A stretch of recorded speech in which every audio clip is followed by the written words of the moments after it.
There's something you keep putting off. Not because you can't do it, but every time you get close, something pulls you back. And the strange thing is, it's always the things that matter most. You call it laziness. But what if that's not the real reason? Think about the last time you delayed something genuinely important. You had the time. You had the idea. But instead, you scrolled. You reorganized. You said later. And underneath all of that, a quiet thought was running. What if I actually do this and people start paying attention? You might not have named it that way. It might have felt like, I'm not ready yet. But that's not really about the task. That's about being seen.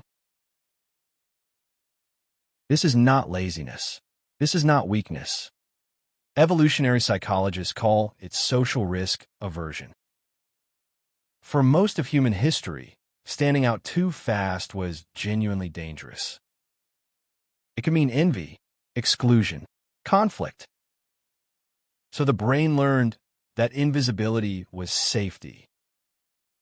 The environment has changed. The wiring hasn't.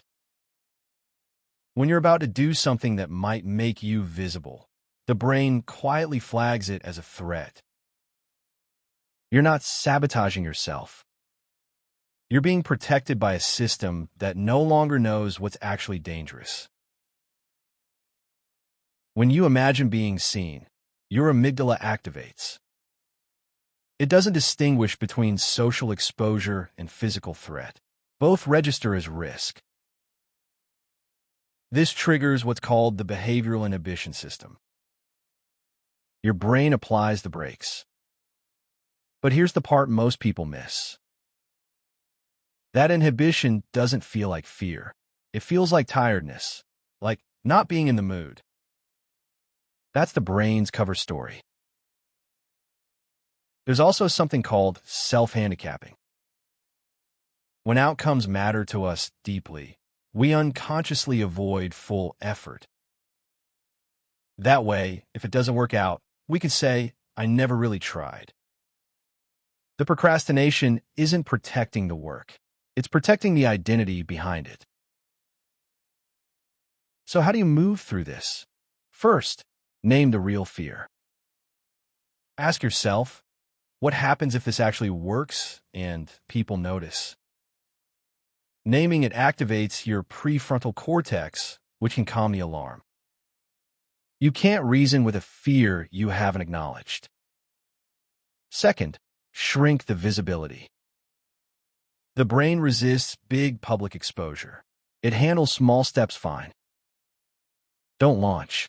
Write one paragraph. Don't post. Create one draft.